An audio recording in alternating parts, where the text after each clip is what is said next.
In the top stories, police give update on high school stabbing incident. U.S. fugitive arrested in Guyana and deported 2 days after, and Spanish firefighters brace for wildfire season. Hello and welcome to the ZIZ Midday Newscast. Today is Thursday, the 18th of May 2023. I'm Jason Davis. Nationally, we have more information on a stabbing incident on Wednesday that left one person hospitalized. The police say the incident occurred at the Charles E. Mills Secondary School. The police received reports of an altercation between 4 students that left a 15-year-old male requiring emergency surgery. According to information revealed during the investigation, 4 students, 2 siblings, a male and a female, aged 15, and 2 other females in the same age range were involved in the altercation. During the fight, the male received a stab wound to the back with a pocket knife. He was transported to the Pogson Hospital and then to the Joseph N. France General Hospital for emergency surgery, having suffered a collapsed lung as a result of the stab wound. On Thursday, May 18, the police reported that he is warded at the intensive care unit in stable condition. The weapon has been retrieved and taken into police custody. Investigations into the matter are ongoing. The Ministry of Agriculture is inviting aquaponics farmers and anyone interested in learning how to operate and manage an aquaponics system to register early for an aquaponics operation and management workshop later this month. The aquaponics operation and management workshop is scheduled to be held from Wednesday, 31st of May to Friday, the 2nd of June. The training will be facilitated by owner of Adams Aqua Farm, Christina Adams of Barbados, who is expected to teach participants how to operate and manage an aquaponics system to use nutrient-rich waste from fish tanks to provide plant food to vegetables and herbs grown in hydroponic beds. The workshop will take place at the Mountain Dew Farm in Newton Ground and is scheduled to run from 9:30 a.m. to 3 p.m. The registration link is posted on the ministry's Facebook page. Interested persons can contact 668-8021 for more information. In other news, primary schools from the East Zone School District received sporting gear from the Keon High School class of 1986 on Friday. The members of CHS Stars of 1986 have committed themselves to give back as they aim to bridge the gap between schools and community.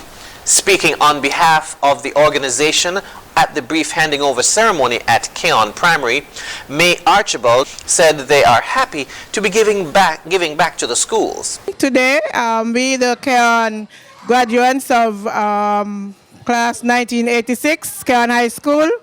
We are here today to donate some sporting gears.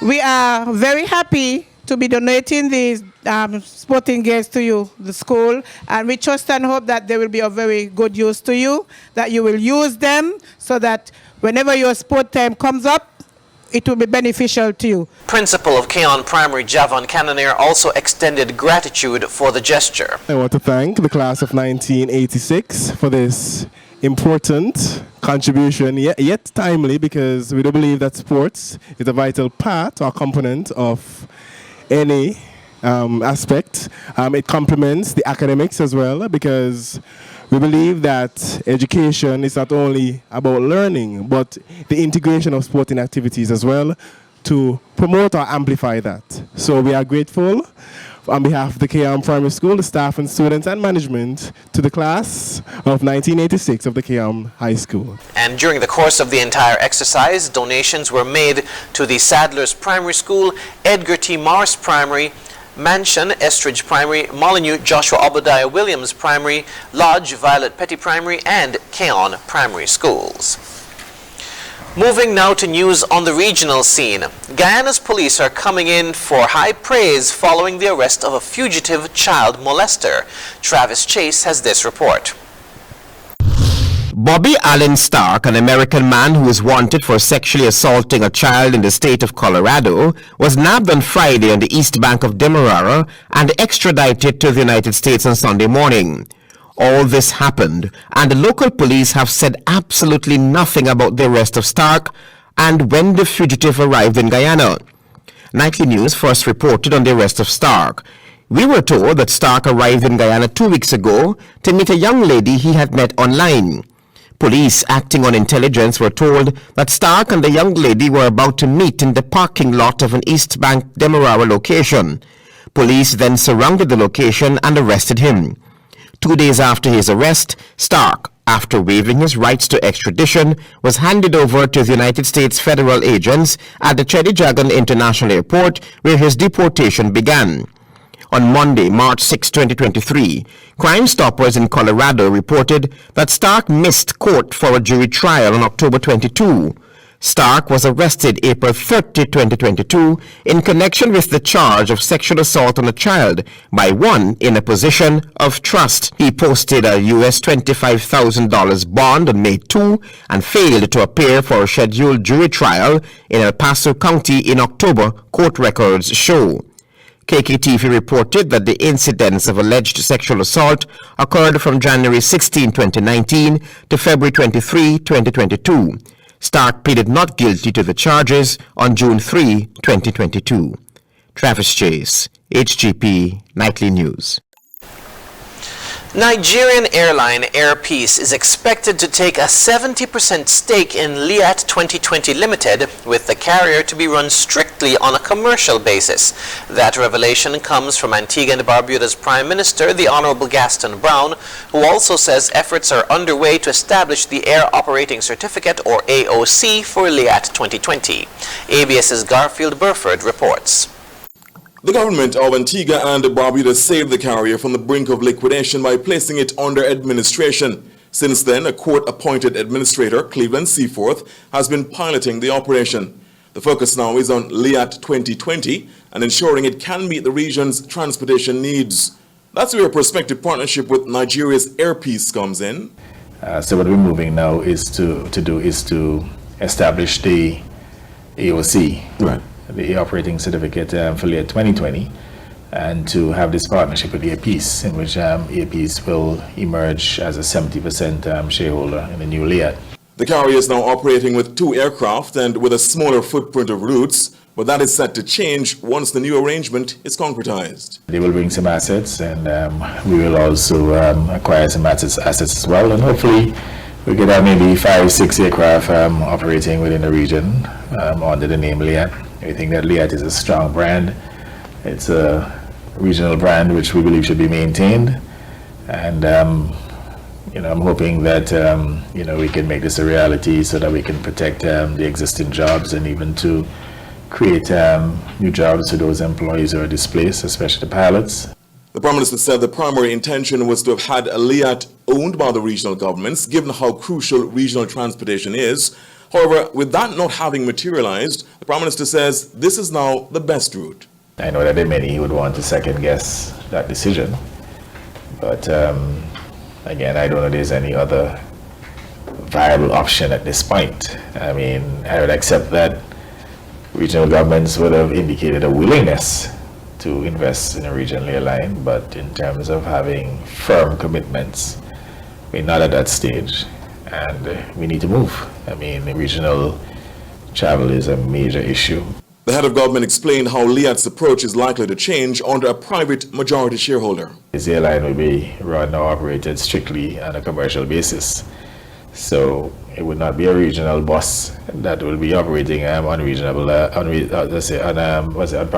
routes. And if indeed it has to operate on profitable routes, then there has to be some MRG, some revenue guarantees. So, we're looking forward to, the eventual operationalization of this new LIAT 2020, and we're committed to do all we can to ensure its viability and sustainability. Internationally, Spanish firefighters are carrying out preventative measures ahead of the summer's wildfire season, as a drought and high temperatures already recorded in the spring mean there will be more blazes. More in this Euronews report. These firefighter brigades from Madrid are busy carrying out prevention work in the forests surrounding the Spanish capital. It's ahead of the summer, but the drought and the high temperatures recorded this spring are moving towards a complicated wildfire season. Nuestra labor aquí es hacer un trabajo de reducción del combustible con objeto de que los incendios, cuando se produzcan, se desarrollen de una manera menos virulenta. Weather conditions have forced the campaign to start earlier and to reinforce fighting teams. While work continues on foot with heavy machinery, the brigades are ready to act in the event of an alarm.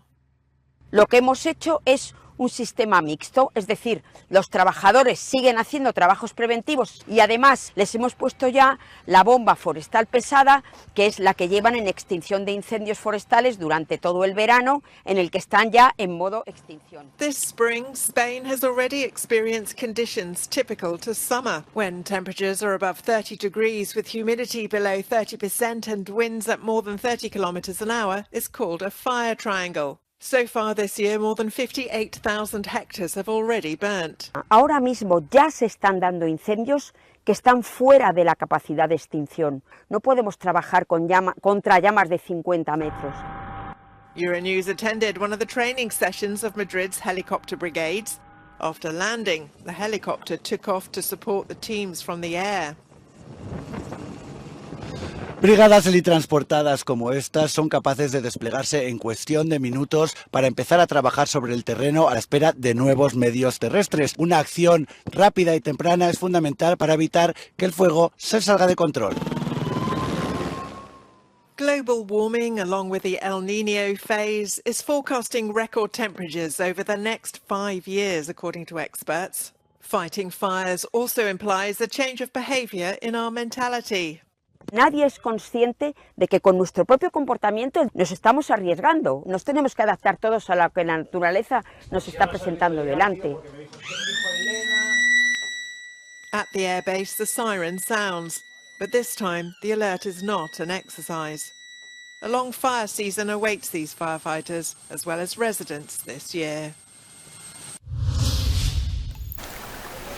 G7 leaders are converging on Hiroshima, Japan on Thursday, with the war in Ukraine set to top the agenda.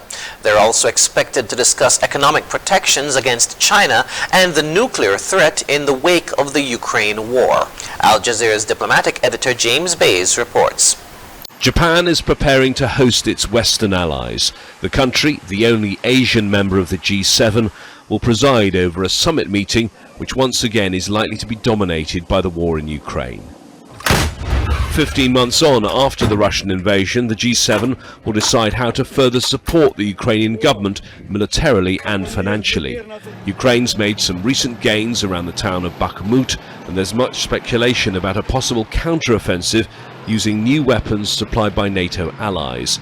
It's a time, analysts say, which could be key to the future direction of the conflict. The stakes for Ukraine are incredibly high, and there is concern that unless Ukraine is successful this year with the significant support it has had, it could be significantly harder to rally as much support in the future. China has sent a peace envoy, Li Hui, to Ukraine, here meeting with Foreign Minister Dmytro Kuleba. The G7 must decide how to react to the Chinese peace initiative, but privately many of its members are sceptical, given China's continuing strong diplomatic alliance with Moscow.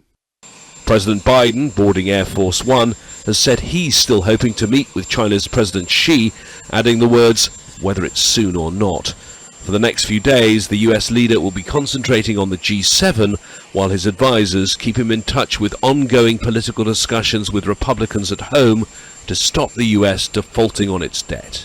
The venue of this year's G7 is highly symbolic, the place where the first nuclear bomb was dropped in 1945.